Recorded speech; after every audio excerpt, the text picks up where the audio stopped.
SSC 2026 অথবা নবম দশম শ্রেণী যারা বার্ষিক পরীক্ষা দিবে তাদের উচ্চতর গণিত নিয়ে আমরা উচ্চতর গণিতের আজকে অনুশীলনী 8.2 নিয়ে আলোচনা করব।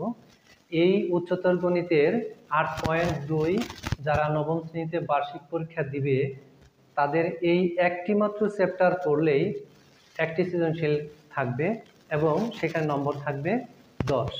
আর যারা এসএসসির পরীক্ষা দিবে তাদের ক্ষেত্রে 8.1, 8.2, 8.3 তিনটাই করতে হবে এবং আমি ইনশাআল্লাহ আর এই সবগুলাই আমি আমার এই চ্যানেলে দিয়ে দিব।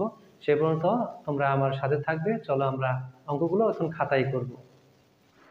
আজকে আমরা উচ্চতর গণিতের 8.2 এর 8.2 এর 1 এর ক, খ এবং 2 নম্বর অঙ্কের সমাধান করব। দেখো আমরা এখানে উঠিয়েছি, এটা 1 নম্বর 1 এর ক।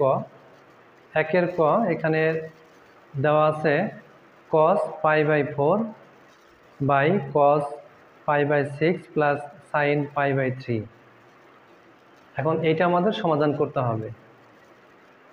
তো এখন এই cos π/4 এর মানে কি? এটা তোমাদের বইয়ে একটা ছক আছে, তো আমি ছক থেকে কিছু অংশ এখানে দেখানোর চেষ্টা করেছি। দেখো এই কোণটা হচ্ছে রেডিয়ান কোণে প্রকাশ করা হয়েছে, যে এটা রেডিয়ান কোণ আর এটার মানে হচ্ছে 45 ডিগ্রি। যদি আমরা এই রেডিয়ান কোণকে যদি আমরা ডিগ্রিতে প্রকাশ করি তাহলে এটা 45 ডিগ্রি আসবে। তো 45 ডিগ্রি রেডিয়ান কোণ হচ্ছে এত। তো এখানে আমাদের মূলত রেডিয়ান কোণে প্রকাশ করা হয়েছে। তো cos π/4 মানে cos 45 সমান cos 45 ডিগ্রির মান হচ্ছে 1/√2।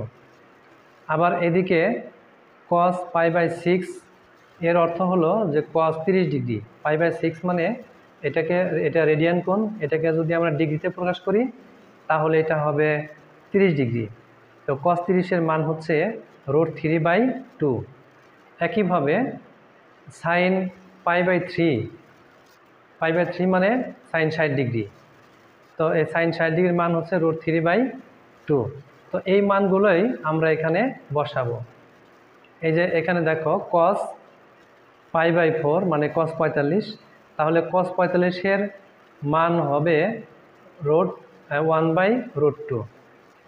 আর cos 30 ডিগ্রি, cos π/6 মানে cos 30 ডিগ্রির মান, এটা হচ্ছে √3/2।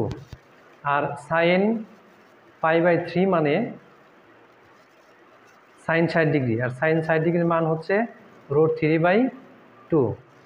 তাহলে এই লাইন থেকে এই লাইনে শুধুমাত্র আমাদের মানগুলো বসানো হয়েছে।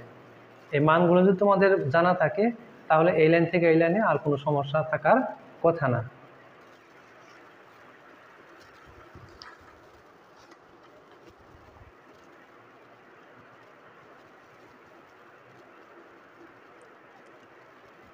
এরপর দেখো এই উপরে 1/2, এখানে 1/2 ঠিকই আছে।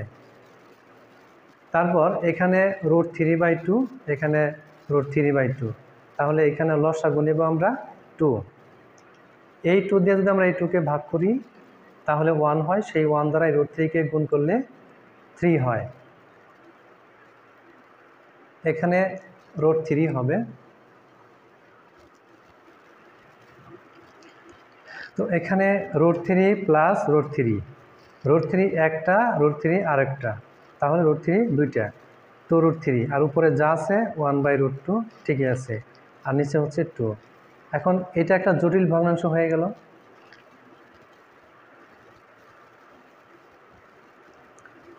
এখানে √3, এখানে √3, তো এখানে 2√3 আর নিচে 2 আছে আর উপরে 1/2। তো এটা একটা জটিল ভগ্নাংশ হয়ে গেল। এটা ভাঙার জন্য এই প্রথমটা ঠিক থাকবে, 1/√2 ঠিক থাকলো। এখন গুণ চিহ্ন দিয়া এইটা যাবে নিচে আর এই 2 যাবে উপরে। এখন এই 2 আর এই 2 কাটা যায়, মানে উপরে নিচে একই জিনিস থাকলে সেটা বাদ যায়। তো যদি এই 2 বাদ দেই তাহলে উপরে থাকলো শুধু 1, উপরে থাকলো 1 আর নিচে থাকলো √2 ইন্টু √3। তো √2 আর √3 যদি আমরা গুণ করি তাহলে 3 দুগুণে 6 মানে √6, 1/√6। এটাই হচ্ছে আমাদের অ্যান্সার। এবার আমরা অনুশীলনী 8.2-এর 1-এর খ নম্বর এই অঙ্কটা সমাধান করব। এটা এখন আমরা খাতায় তুলে রেখেছি। অর্থাৎ 10π/4 প্লাস 10π/6 ইন্টু 10π/3। এখন 10π/4 মানে 45, তাহলে 10/45-এর মান হচ্ছে 1। আর 10π/6 মানে 10 30 ডিগ্রি, π/6 আর 30 ডিগ্রি একই কথাই। তো এখানে 10 30 ডিগ্রির মান হচ্ছে 1/√3। আর এখানে 10π/3 মানে 60 ডিগ্রি, অর্থাৎ 10 60 ডিগ্রির মান হচ্ছে √3। তো এই √3টা উপরে, এই √3 নিচে। তাহলে যদি আমরা এটা কাটা দিয়ে দিই, এটা কাটা দিয়ে দিই, তাহলে এখানে থাকলো শুধু 1। তাহলে এখানে 1 আর এখানে 1, এই থাকছে 2। আর এটাই আমাদের অ্যান্সার। অনুশীলনী 8.2-এর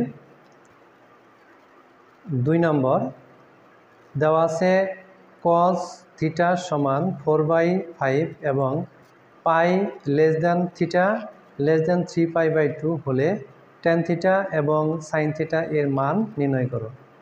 তাহলে আমাদের এটা যা দেওয়া আছে সেখান থেকে আমরা শুরু করব। দেখো আমাদের দেওয়া ছিল cos θ সমান -4/5। তো উভয় পক্ষকে আমরা বর্গ করেছি। এখানে cos স্কয়ার θ আর এটাকে বর্গ করলে এরকম আসে -4/5 হোল স্কয়ার। তো এই cos স্কয়ারকে লেখা যায় 1 - sin স্কয়ার θ। আর মাইনাস সংখ্যার পাওয়ার যদি জোড়া হয় তাহলে মাইনাসটা উঠে যায়। তার মাইনাসটা উঠে গেল, 4-এর স্কয়ার করলে 4 4 16, 5-এর মধ্যে স্কয়ার দিলে হয় 5 5 25। এখন এই 1টাকে আমরা এই পাশে নিয়ে আসব। এই 1টাকে যদি আমরা এই পাশে নিয়ে আসি সেটা মাইনাস হয়ে গেছে, আর এখানে মাইনাস সাইন স্কয়ার θ থাকছে। এখন উভয় পক্ষকে আমরা -1 দ্বারা গুণ করব, কারণ এই শুরুতে মাইনাস, এটাকে আমরা উঠিয়ে দিব। তো মাইনাস সাইন স্কয়ারকে যদি আমরা -1 দ্বারা গুণ করি তাহলে সাইন স্কয়ার θ। আর এই মাইনাস চিহ্নতে গুণ করে এইটা প্লাস হয়ে আগে বসলো আর এটা মাইনাস হয়ে পরে বসলো। আমরা একটু সাজিয়েছি, আর কিছুই না। তো সাইন স্কয়ার θ সমান, এটাকে আমরা লসাগু নিয়েছি। এখানে নিচে মনে মনে 1 আছে আর এখানে 25। তো 25 আর 1-এর লসাগু হচ্ছে 25। তো এটার নিচে মনে মনে 1 আছে, সেই 1 দিয়ে যদি আমরা 25কে ভাগ করি তাহলে 25 আর 1 গুণ করলে 25, মাইনাস এই 25 দিয়ে যদি আমরা এই 25কে ভাগ করি এই 25কে, তাহলে 1 হয়। সেই 1 দ্বারা যদি আমরা 16কে গুণ করি তাহলে 16। তাহলে 25 থেকে 16 যদি বিয়োগ করি তাহলে হয় 9। এখন সাইন স্কয়ার θ সমান 9/25। সাইন স্কয়ার θ সমান 9/25। এখন উভয় পক্ষকে যদি আমরা বর্গমূল করি তাহলে এই স্কয়ারটা উঠে যাবে, আর এটার মধ্যে বর্গমূল চিহ্ন চলে আসবে। বর্গমূল চিহ্ন আসলে সেখানে প্লাস মাইনাস চলে আসে। তো 9-এর বর্গমূল হচ্ছে 3 আর 25-এর বর্গমূল হচ্ছে 5। এখানে সাইন থিটার বর্গমূল করলে সেটা প্লাসও হতে পারে মাইনাসও হতে পারে, কিন্তু আমাদের এখানে কিছু মান দেওয়া আছে। যেহেতু π θ < 3π/2, তাই থিটা তৃতীয় চতুর্ভাগে অবস্থিত। এখন আমরা যদি তৃতীয় চতুর্ভাগটা দেখানোর চেষ্টা করি তাহলে এরকম আসে। এখান থেকে এই পর্যন্ত হচ্ছে 90। আমাদের পায়ের মানটা ডিগ্রিতে প্রকাশ করা হয় তাহলে 180। তার মানে এর চেয়ে এই পর্যন্ত হচ্ছে 180। তো 180 চেয়ে বড়, আর 3π/2 মানে এইটা 3π বলতে এই পর্যন্ত। তাহলে তার মানে আমাদের কোনটা হবে এর ভিতরে। আর এটা হচ্ছে তৃতীয় চতুর্ভাগ, এটা প্রথম চতুর্ভাগ, এটা হচ্ছে দ্বিতীয় চতুর্ভাগ, আর এটা হচ্ছে তৃতীয় চতুর্ভাগ। তার মানে আমাদের থিটাটা হবে তৃতীয় চতুর্ভাগে। তো এই কারণে এই কথাটা বলা হয়েছে যে থিটা তৃতীয় চতুর্ভাগে অবস্থিত এবং তৃতীয় চতুর্ভাগে সাইন থিটা ঋণাত্মক। আমাদের এখানে এই প্রথম চতুর্ভাগে সব অনুপাতগুলোই প্লাসের। এটা হচ্ছে সাইন প্লাসের, এটা ট্যান প্লাস, আর এটা হচ্ছে কস প্লাস। তাহলে এখানে যদি আমরা সাইন হিসাব করি তাহলে সাইনের মানটা আসে ঋণাত্মক, কারণ এখানে শুধু ট্যান পজিটিভ হবে, ট্যান আর কট পজিটিভ হবে, আর বাকি সবগুলোই নেগেটিভ হবে। এই জন্য যেহেতু আমাদের এখানে সাইন আসছে, এই জন্য সাইনের মানটা ঋণাত্মক মানটা গ্রহণযোগ্য হবে। এখানে যে ধনাত্মক ঋণাত্মক মান আসছে সেটা আমাদের ধনাত্মকটা নেওয়া যাবে না, ঋণাত্মক মান নিতে হবে। এখন 2 নং প্রশ্নের বাকি অংশ আমরা সাইনের মান এতক্ষণ বের করলাম, এখন আমরা ট্যানের মান বের করব। দেখো ট্যান থিটার আমরা সূত্র জানি sine theta by cos theta. তো আমরা সাইন থিটার মান নিয়ে পেয়েছি এটা, আর এইটা আমাদের দেওয়া ছিল, কস থিটার যে মানটা এটা দেওয়া ছিল, তাহলে আমরা সেই মানগুলো শুধু বসিয়ে দিয়েছি এখানে। সাইন থিটার মান এত আর কস থিটার মান এত। তো এখন উপরে এবং নিচে একই চিহ্ন মাইনাস চিহ্ন আছে, আমরা উভয় লব এবং হরকে -1 দ্বারা গুণ করে এই মাইনাস চিহ্নটা উঠে দিতে পারি। তাহলে এখানে 3/5 আসলো আর 4/5 আসলো। এখন এটা একটা জটিল ভগ্নাংশ হয়ে গেল। তো 3/5কে আমরা ঠিক রাখবো, গুণ চিহ্ন দিয়ে এটাকে উল্টিয়ে দেব, অর্থাৎ এই উপরে 5 যাবে উপরে আর 4 আসবে নিচে। এখন এই 5 যদি আমরা কেটে দেই এইখানে, তাহলে উপরে থাকলো 3 আর নিচে থাকলো 4। তাহলে আমাদের কি রেজাল্ট আসলো যে এখানে ট্যান থিটার মান আসলো 3/4 এবং সাইন থিটার পেয়েছিলাম আমরা -3/5। তাহলে এই পর্যন্তই। এইভাবে আমরা 1 এবং 2 নং প্রশ্নের সমাধান করলাম। তো আজকের ক্লাস এই পর্যন্তই ছিল।